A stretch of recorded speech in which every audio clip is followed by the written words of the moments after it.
Hey folks, David Stewart here.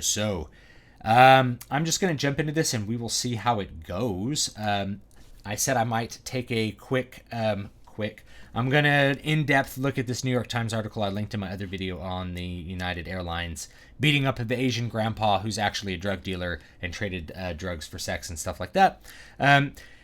We'll see how it goes. So let's take a look. Here it is, New York Times article, videos of a man being dragged off a United plane ignites a public relations crisis. This article is about how people feel about the news, not really about any specific news itself.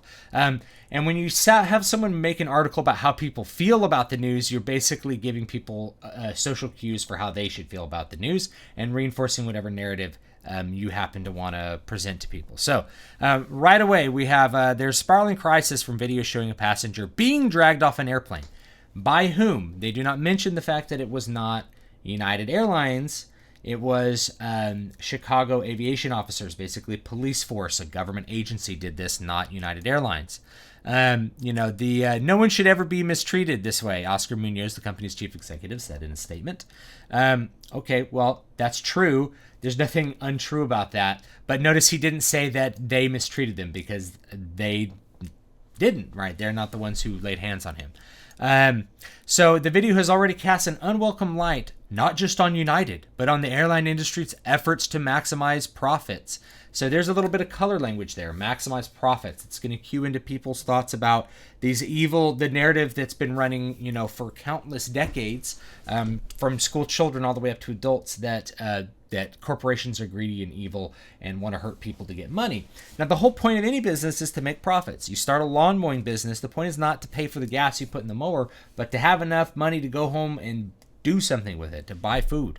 Everybody's in it for profit, and just because there's a profit motive does not mean that somebody is evil for wanting to make a buck doing it. So, of course, companies are in it for profits. Now, I explained in the other video why airlines tend to overbook flights, and it's because there's a pretty close to a fixed cost to send one airplane from a city to another, because it costs the same in terms of labor. You got to hire 2 pilots and the flight attendant staff. It costs the same for the breakdown of the plane, the maintenance, the depreciation value of the plane. The only variance is in the amount of fuel used, and it's not that much variance really. So it's pretty close to static, or the cost of giving people peanuts if you give people complimentary snacks.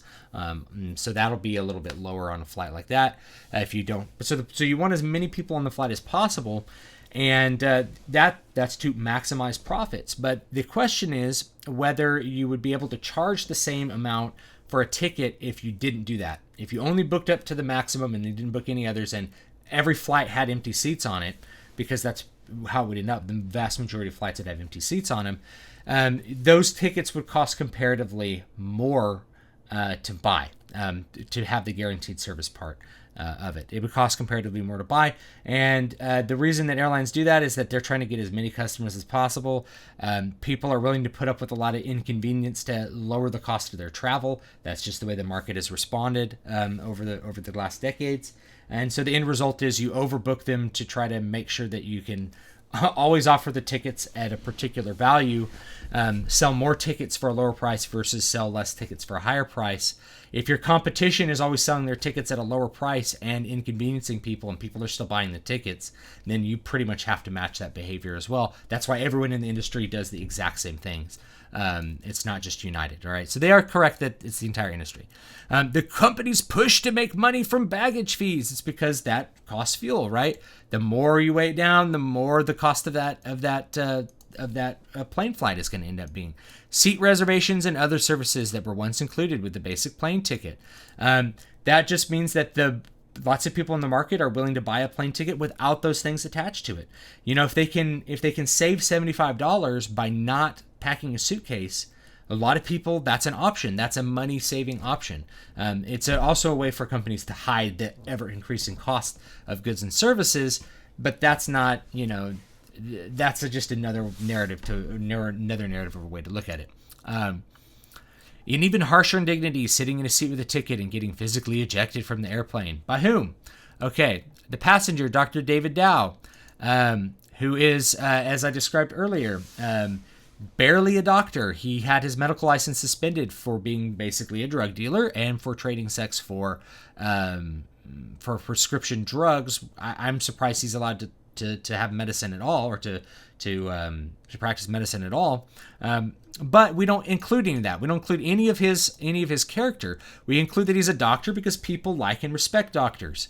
And he went to a hospital for his injuries. That's standard when you are injured, and whether it's like you have a bloody nose or something, and that's part of the liability thing, I presume, for the police force that did it. Some videos showed him with a bloody face. Yeah, he was injured.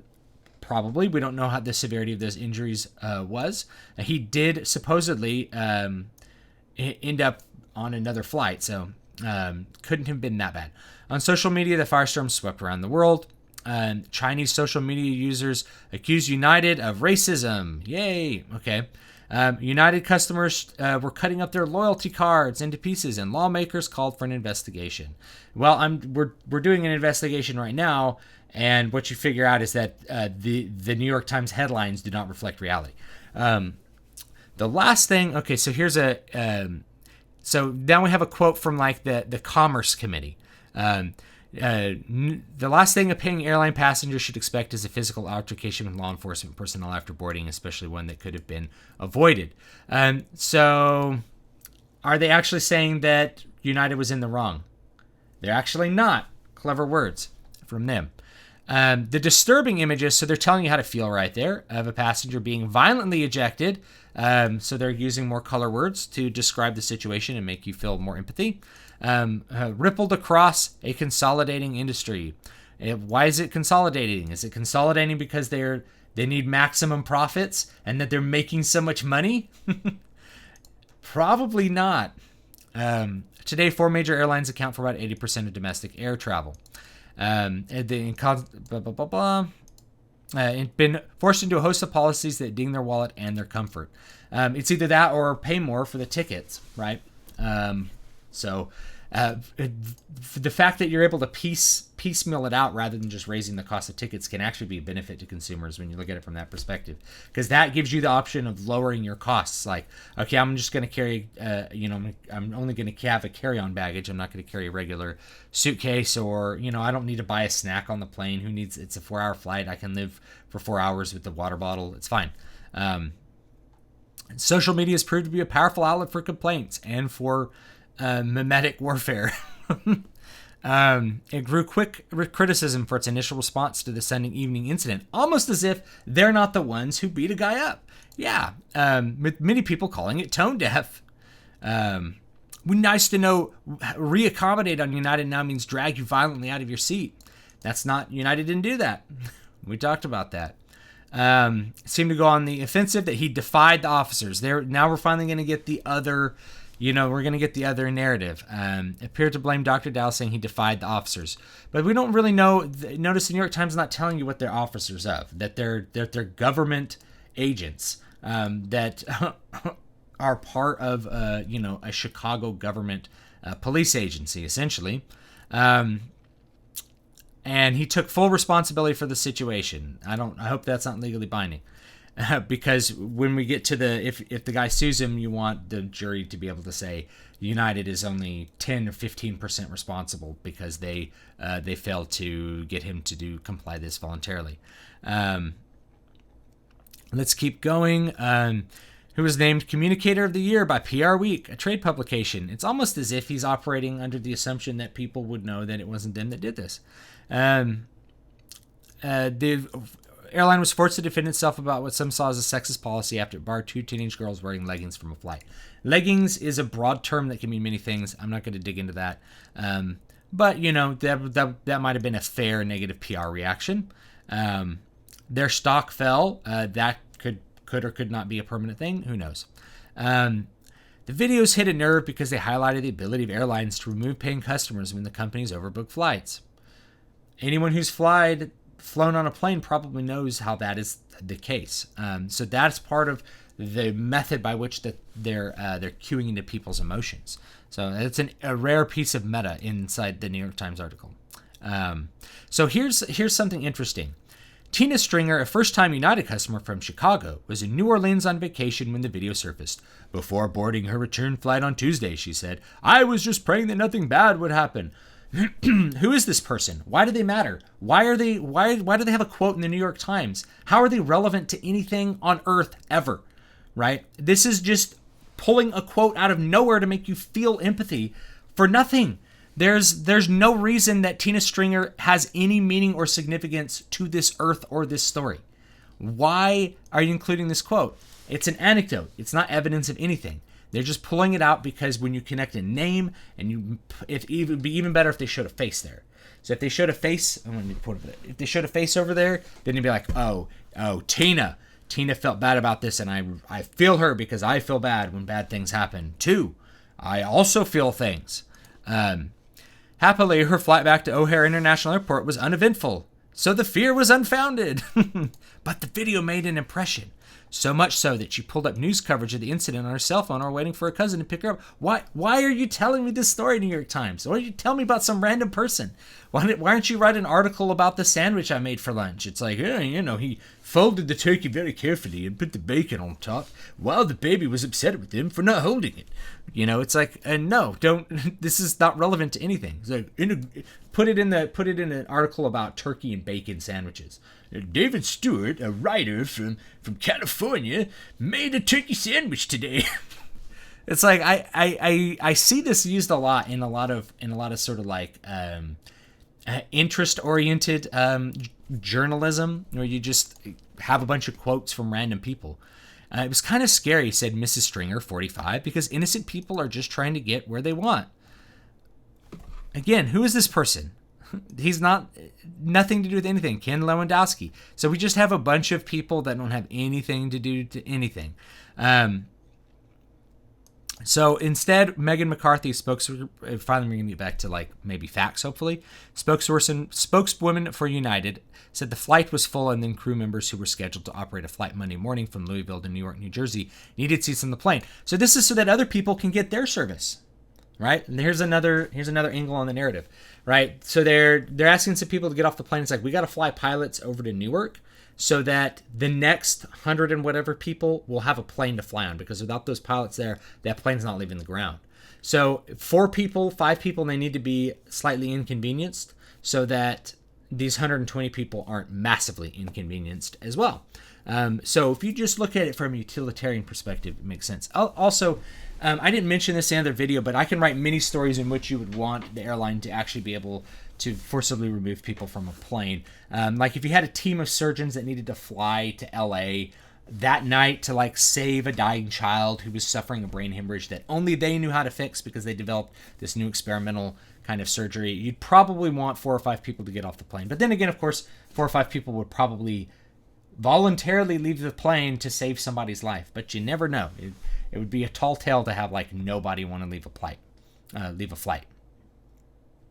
That if crew members had not been allowed to board, the morning flight would have been canceled. Still, it's not uncommon for airlines to overbook. No, it's not. They do that all the time, and I explained why. If there are no takers, force them to change. Yeah, they block people at gates. If sometimes there's just a bunch of people that you can't buy them, they want to go.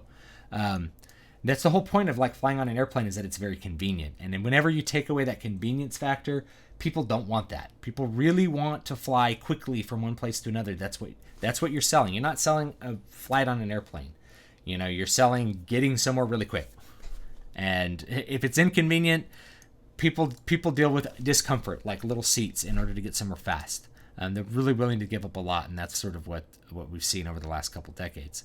Then they give you some stats that it's like 600 and, involuntarily bumped 40,600 people out of 660 million passengers. There's 434,000 people who voluntarily give up their seats for compensation. And I guess in this case, that didn't happen. Typically, airlines begin bargaining with passengers at the gate, offering travel vouchers. In the United States, compensation maxes out at $1,350, but experts say the rewards offered rarely get the high. It's because most people, a $600 value, they'll look at it and say it's good. They're good to go. The Transportation Department said it was investigating whether the airline complied with rules regarding overbooking. We know it is noted that each airline sets its own system, so there's probably not really any rules. So these things are completely contradictory, but they have to put it in there to try to, craft the kind of shape the way people are thinking about this. Many politicians also calls for the rules to be reviewed. Again, if you change those rules, the cost is it's going to cost more per ticket. Like if you make it illegal to charge separately for bags, it's just that everybody will just end up paying more, and the airlines will end up making the same, if not more money. So you have to look at it like that. They don't like to discuss how many they bump. Gil West, the chief operating officer of Delta, here's an actual relevant person with a quote. You paid for your ticket, you show up at the gate, and the airline says you cannot fly. It'll deny boarding passengers in accordance with our written policy on boarding priority. And that's usually like written on the attached contract. So you can look at there are countless metrics you could look at to justify the cost of higher compensation offered for those playing, blah, blah, blah. None of this is really relevant at this point.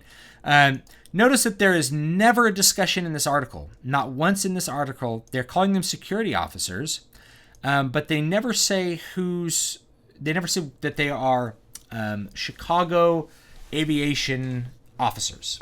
They're never calling them what they actually are by their true name in this entire article. Not one time do they mention who employs them and what they do. And I think that that's probably by design. And it's by design because if you revealed that information, that would obliterate the narrative. The point is to leave that gap there. You have this gap in the knowledge that it wasn't United at all who did this. You just leave that out, and then people fill that gap in and automatically assume that the men who dragged them out of the seats somehow work for United and don't work for the city of Chicago or don't work for the Chicago airport. And that's really what the important thing to take away from here is that all this stuff is there to kind of try to manipulate your emotions.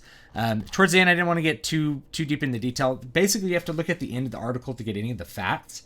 And that's by design. A lot of people will just give up reading an article halfway through or just read the headlines and call it good. And that's how a lot of people create that false narrative. Thanks so much for watching. Don't forget to like, comment, subscribe, and I'll see you next time.